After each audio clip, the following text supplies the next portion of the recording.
आज जे रेल्वे अपघात जो झाला 9 जून 2025ला त्यासंबंधी 2 अभियंता त्यांच्यावर गुन्हा नोंदवण्यात आला आहे आणि त्या संबंधित 2 अभियंत्यांच्या तर्फे आम्ही अटकपूर्व जामिनाचा अर्ज मान्य न्यायालयासमोर दाखल केलेला आहे आणि त्याची आज फायनल हिअरिंग होती आणि फायनल हिअरिंगच्या दरम्यान आमचं असं म्हणणं होतं की रेल्वेचे जे 5 एक्सपर्ट ऑफिसर्स आहेत त्या ऑफिसरचा रिपोर्ट हा कन्सिडर झाला पाहिजे व्हीजीटीआयचा रिपोर्टपेक्षा, कारण व्हीजीटीआयपेक्षा ते एक्सपर्ट्स आहेत. व्हीजीटीआयचा हा फक्त ओपिनियन आहे असं आमचं म्हणणं होतं.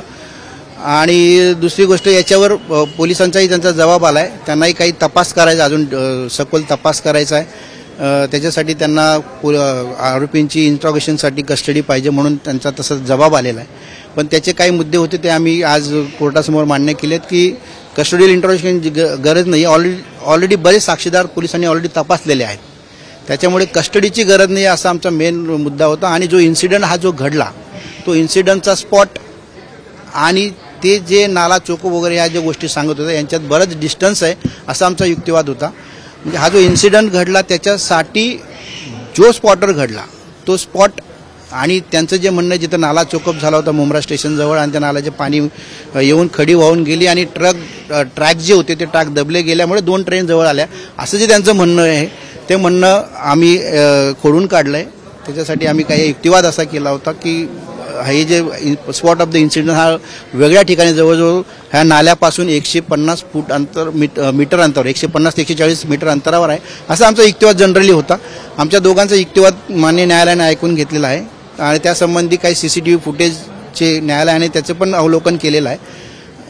आणि त्याच्यावरून सगळं युक्तिवाद ऐकल्यानंतर उद्या हे मॅटर ऑर्डरसाठी ठेवलं आहे की उद्या याच्यावर मान्य न्यायालय आदेश पारित करतील अशी आम्हाला अपेक्षा आहे. न्यायाधीशांनी जरी प्रलंबित ठेवलं असलं तरी सुद्धा अटकेपासून संरक्षण मिळालं? हां, नाही, अजून तरी अटकेपासून संरक्षण आम्हाला मिळालेलं नाही आहे. फक्त आता हा आदेश काय होईल त्याच्यावर या गोष्टी पुढच्या ठरतील. सर काय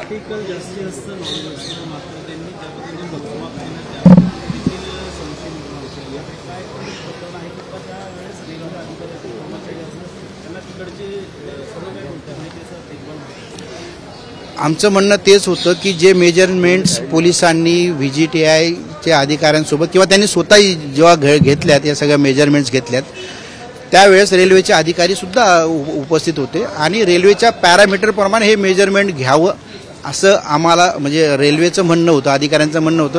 त्याप्रमाणे ते घेतले गेलं नाही म्हणून रेल्वे अधिकाऱ्यांनी तसं पत्र देऊन SAP of government railway police यांना कळवलं आहे की पॅरामीटर पण मेजरमेंट ते आम्ही न्यायालयासमोर ते पत्र रेकॉर्डला आणलेलं आहे. नाही, VGTI ही गव्हर्नमेंट संस्था आहे, टेक्निकल इन्स्टिट्यूट आहे, त्याबद्दल आम्हाला डाऊट नाही. आमचं आर्ग्युमेंट असंच होतं. पण तरीसुद्धा जे रेल्वे ऑफिसर ग्राउंड लेवलला काम करतात दे आर द एक्सपर्ट्स आणि शेवटी व्हीजीटीआयने एक ओपिनियन फक्त दिलेलं आहे आणि त्या ओपिनियनच्या बेसवर तो अभिप्राय जो दिला आहे अभिप्रायाच्या बेसवर FIR लॉन्च झाला आहे असं आमचं म्हणणं आहे. आमचं आजही म्हणणं आहे की ओव्हर क्राउडिंगमुळे पॅसेंजर हे पडलेत आणि ते एक दुसऱ्या ट्रेनवर आदळलेत आणि त्यांच्यामुळे हा इन्सिडेंट घडलेला आहे. हा रेल्वेच्या कुठल्या अधिकाऱ्याच्या टेक्निकल चुकीमुळे घडलेला नाहीये असं आमचं आजही म्हणणं आहे आणि आम्ही तसं आमचा युक्तिवाद तसाच होता. दोन्ही जे अप अँड डाऊन मार्गे जे जाणारी जी गाडी होती त्या गाडीमध्ये दोन्ही गाडीमध्ये गर्दी होती का त्यावेळेस?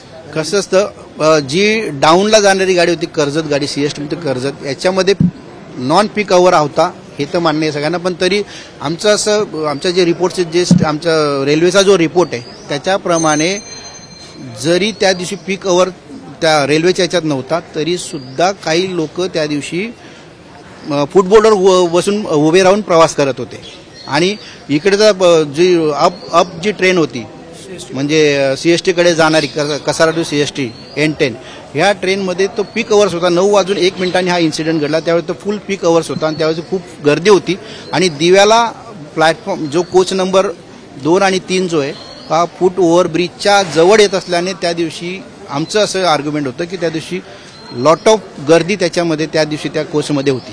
सर असं एक तपास अधिकाऱ्यांनी सांगितलेलं आहे की ट्रेनला ट्रेन घासली होती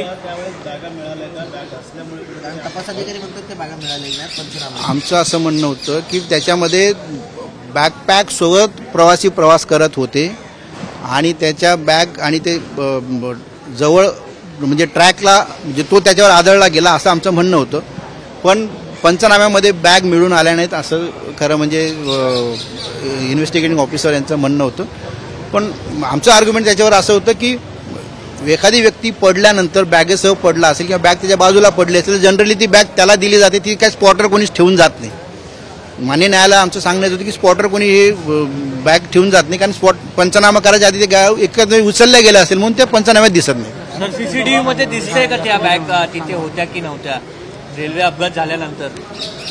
कोर्टाने पण सीसीटीव्ही पाहिलाय काय होतं आता हे सीसीटीव्ही आमच्याकडचे जो काही सीसीटीव्ही आम्ही दिलाय यांनी सगळ्यांनी सीसीटीव्ही दिलं त्याचं अवलोकन करून मान्य न्यायालय जो निर्णय देईल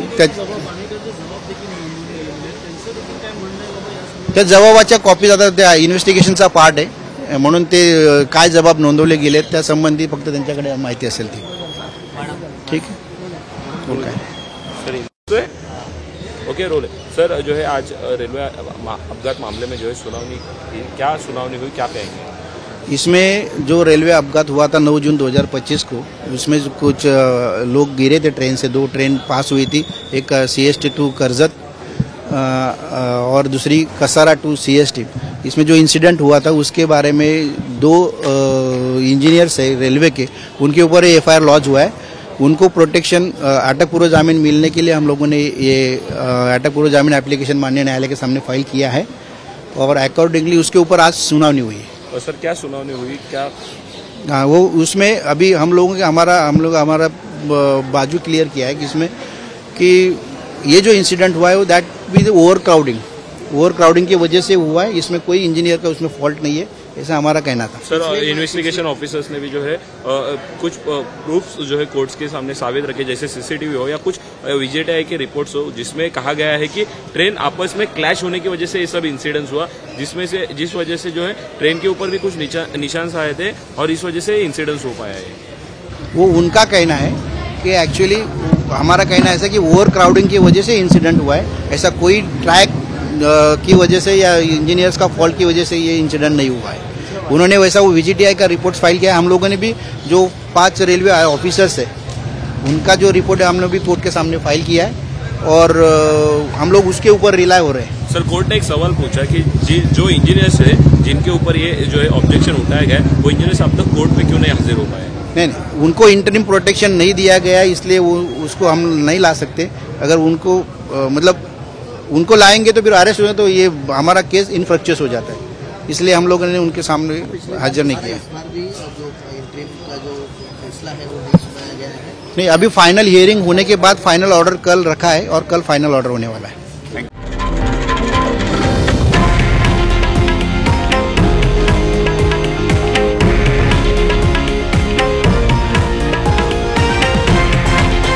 हे आहे देशातील नंबर 1 न्यूज नेटवर्क आणि आपण पाहत आहात TV9 मराठी, एकमेव.